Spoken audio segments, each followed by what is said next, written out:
ഏത് ജോലിയായാലും അത് ചെയ്യാനുള്ള മനസ്സ് മതി. ഇതല്ലെങ്കിൽ ഇത് പിടിക്കണമെങ്കിൽ ഞാൻ അടുത്ത് പണ്ട് KSRTC ബസ് വന്ന് തടഞ്ഞ മേയറൂട്ടി ഇങ്ങനെയുള്ള ആൾക്കാരെയൊക്കെ ഓർക്കുന്നുണ്ടാവുമല്ലോ അല്ലേ? അതോടുകൂടി ബസ് തടഞ്ഞവർക്ക്, അതായത് നാട്ടുകാരുടെ സഞ്ചാര സ്വാതന്ത്ര്യം കളഞ്ഞവർക്ക് പ്രശ്നമൊന്നുമില്ല. അവരിപ്പോഴും നല്ല സുഖമായിട്ടൊരു പ്രശ്നമില്ലാണ്ട് നടപ്പുണ്ട്. പക്ഷേ നമ്മുടെ ബസ് ഓടിച്ച KSRTC ബസ് ഓടിച്ച ആ ബസ് ഓടിച്ചവൻ്റെ ജോലിയും പോയി, പണിയും പോയി. അവരിപ്പോൾ സ്വിഗ്ഗി ഓടിച്ചുകൊണ്ട് കിടക്കാം. പുള്ളി എൻ്റെ ഇടയ്ക്ക് പല പണിയും ചെയ്തെന്നാണ് പറയുന്നത്. അവസാനം ഇപ്പോൾ സ്വിഗ്ഗി ഓടിക്കുക. ഓരോ സ്ഥലത്ത് പണി ചെയ്യുമ്പോൾ അവിടെ ഓരോ സ്ഥലത്ത് പ്രശ്നങ്ങളാണ്. അത് പുള്ളി സ്വകാര്യ ബസ് ഓടിച്ചു. പക്ഷേ സ്വകാര്യ ബസ് ഓടിക്കുന്ന മുതലാളിക്ക് പിന്നെ പാർട്ടിക്കാരാണല്ലോ, പാർട്ടിക്കാർ പണി കൊടുക്കുമല്ലോ. അതിങ്ങനെയാണല്ലോ നമ്മുടെ ജീവിതത്തിൽ എന്തെങ്കിലും സംഭവിച്ചാൽ പിന്നെ ജീവിതത്തിൽ ഒരിക്കലും നമ്മുടെ എതിരെ നിൽക്കുന്നവനെ ജീവിക്കാൻ സമ്മതിക്കില്ല. അവന് ഒരിക്കലും മനസ്സമാധാനം കൊടുക്കില്ല. അവൻ ആത്മഹത്യ എപ്പോൾ ചെയ്യുമോ ആ ടൈം വരെ ഇവന്മാർ കൊല്ലാക്കൊല ചെയ്യും. എന്തായാലും യദുവിൻ്റെ വാക്കുകളൊന്നുകൂടി കേട്ടു നോക്കാം.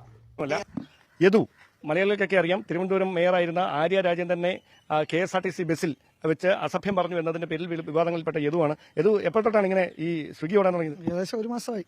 ഇങ്ങനെ ഈ നേരത്തെ ഒരു ബസ്സിൽ തന്നെയല്ലായിരുന്നോ? ബസ്സിൽ കേസ് കിടക്കണുണ്ടായിരുന്നു. 21-ാം തീയതി കേസാണ്. അപ്പോൾ ബസ്സിൽ പോയി കഴിഞ്ഞാൽ ഇനി ഓരോ തവണയായിട്ട് പ്രശ്നങ്ങൾ ഉണ്ടാവും. അതുകൊണ്ട് എന്തെങ്കിലും പ്രശ്നങ്ങളുണ്ടായോ? 2 തവണയൊക്കെ വണ്ടിയൊക്കെ വെഹിക്കിളൊക്കെ പിടിച്ചു. പിന്നെ അതല്ലാതെ വണ്ടി ടാർഗറ്റ് ചെയ്യാൻ തുടങ്ങി. സ്ഥിരമായിട്ട് ഓടുന്ന വണ്ടിയായപ്പോൾ. അപ്പോൾ അതുകൊണ്ട് ഞാൻ വിചാരിച്ചെന്ന് വെച്ചാൽ ബസ് അങ്ങനെ വിട്ടിട്ടൊന്നുമില്ല. ബസ് എനിക്ക് ഫാഷനാണ്. ഇനി സ്വിഗ്ഗി ടാർഗറ്റ് ആകത്തില്ല.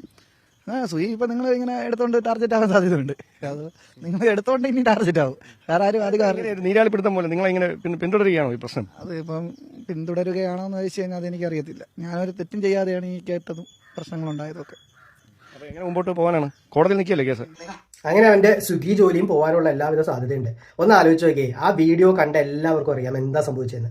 ആ KSRTC ബസ്സിന് വട്ടം വെച്ചിട്ട് ഇവന്മാർ വന്ന് ഷോ കാണിച്ചിട്ട് പോയിട്ട് ഇപ്പോഴും ഒരു സാധാരണക്കാരനോട് ജീവിക്കാൻ പറ്റാത്ത അവസ്ഥ.